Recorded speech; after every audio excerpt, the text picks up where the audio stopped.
vehicles using machine learning approaches. We would keep it a bit short and crisp so that you people understand what's the real essence of it. And yeah, that's it.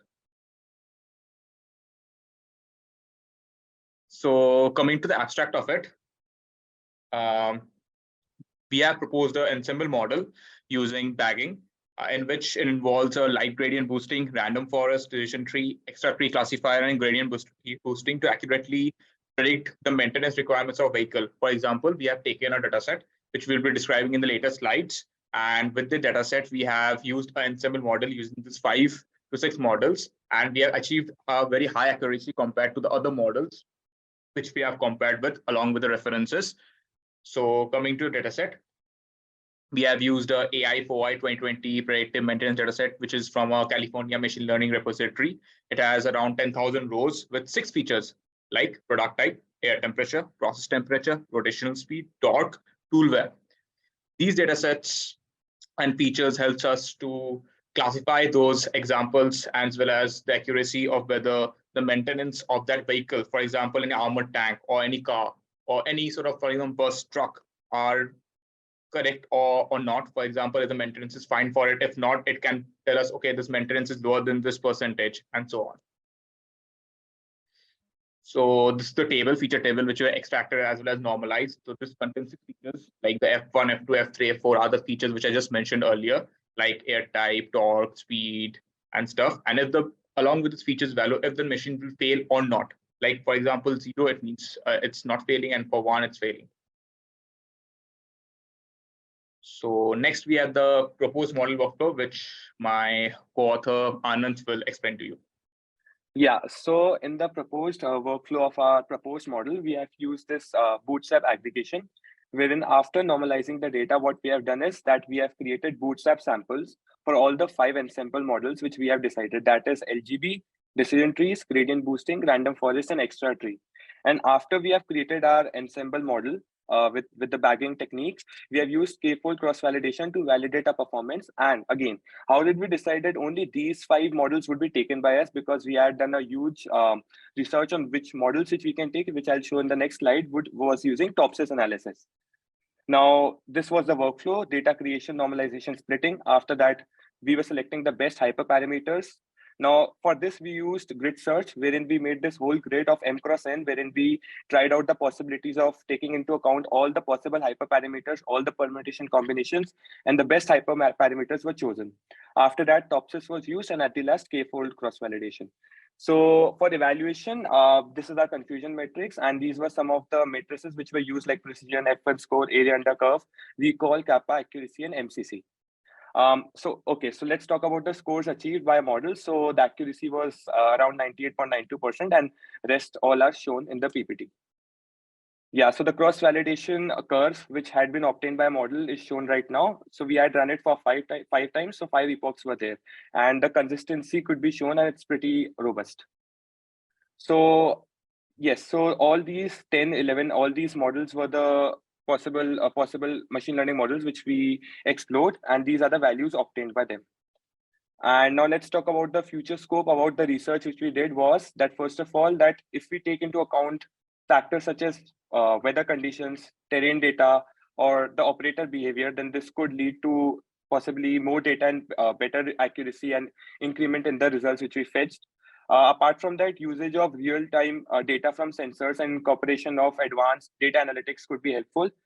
Usage of deep learning in its domain would again help us to achieve better accuracy. And last but not the least, if we can devise some new mathematical model, with that we can even get some better results. So these are the references for the research we did, some of the references for the research we did. Thank you. Thanks a lot. Hello, everyone. Good afternoon. This is Aldrin Ephraim. I'm from Karnia Institute of Technology and Sciences, Coimbatore, India. And today my teammates are Bharat, Jonathan, and Felix. And this work is guided by Dr. Martin Sagayan from the Department of Electronics and Communication Engineering, Karnia Institute of Technology and Sciences. This work researches on home automation using IoT. As we all know, automation is the key word. Like, it refers to the use of technology both in hardware and software to carry out many tasks and processes automatically without any human intervention. The goal of automation is to reduce manual labor, increase efficiency, improve accuracy and consistency, and it reduces errors and costs. Automation is applied in many industries like manufacturing sector, transportation, healthcare, finance, and many more industries.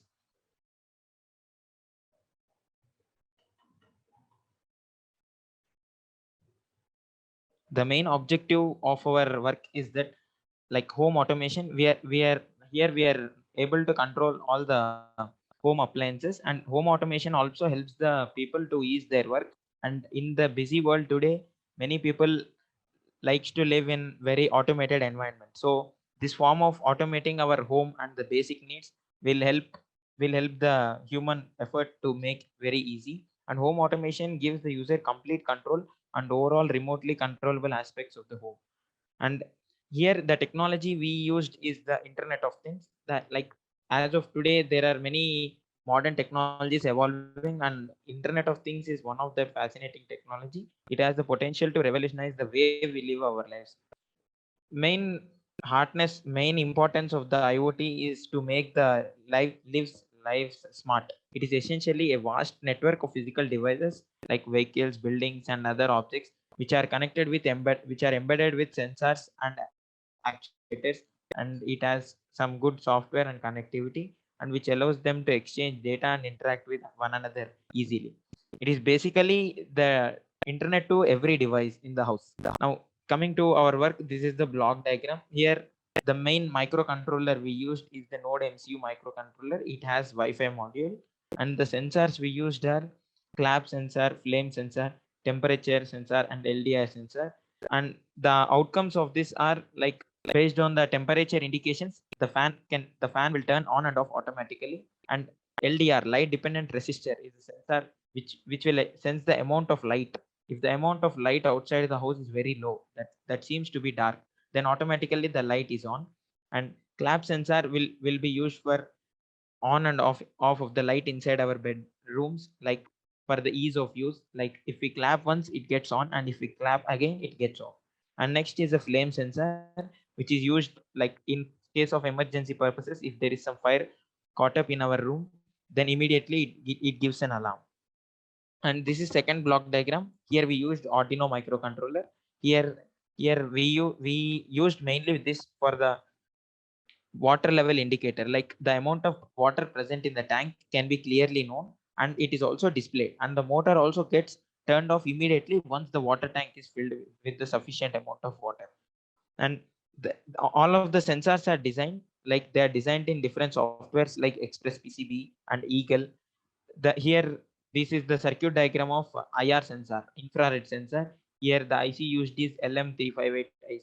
And here these are the devices like resistors and diodes. Next, this is the design of 5-volt 4-channel relay module in the software called Eagle 7.2. And this design after this design, and here is the design of LDR sensor, clap sensor, flame sensor, and thermistor modules. These are all the this is the design for all these modules, and this design is done in Eagle 7.2 software.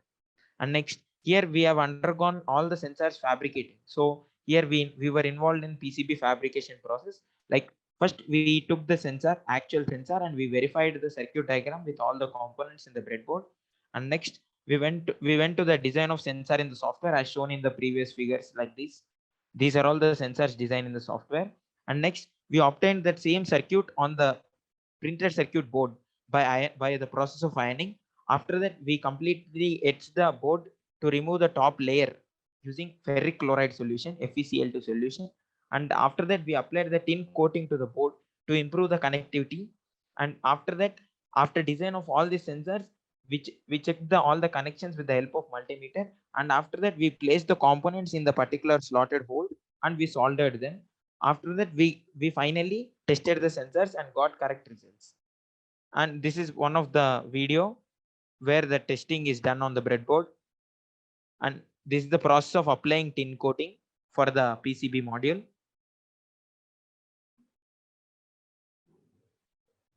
Next, these are the fabricated sensors. Here the fabricated sensors are shown clearly. Like first one is the IR sensor, and next is the thermistor. Next is the flame sensor, sorry, and next is the thermistor, and next is the LED array, and next is the again IR sensor in different circuit, and next is the LDR module. These are all the sensors designed by us, and every sensor is designed by us, and nothing is bought. Only the components were taken, and the sensor was designed by using PCB fabrication process. This is the fabricated clap sensor, where for every clap it turns on and off the light. And this is the 12-volt 4-channel relay module, which is very much important in this work, because this module helps the switching activity of the devices based on the input from sensors. The actuators are controlled by this module. And the outcomes of this project are, first thing is using Arduino microcontroller. Here we can clearly see that microcontroller and the ultrasonic sensor are there, and LCD displays clearly depicting that water level of the tank is empty. And when the water fills, the ultrasonic sensor measure the distance, and if the distance is very low, that means the water are up to the mark. So the immediately the sensor shows that the water level is high in the tank, and immediately the motor gets cut off. And this outcome shows the implementation of smart home. It is based here. There are two lights. One is for LDR sensor. If the amount of natural light outside the home is very low, then immediately the light turns on. LDR sensor detects that, and it immediately turns on the light. And another light is used for clap sensor. Here the clap sensor is used because, like, in the areas like our bedroom or kitchen, if you want to turn on and off the light immediately, within one clap we can off, and within another clap we can on. And the fan is controlled based on the temperature sensor.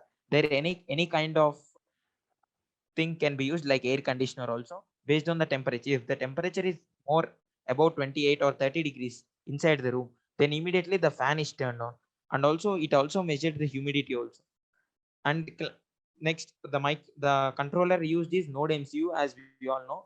And Arduino, here the Arduino microcontroller is used because to indicate the amount of water present in the tank by with the help of ultrasonic sensor. If the amount of water is high, then immediately the motor is turned off.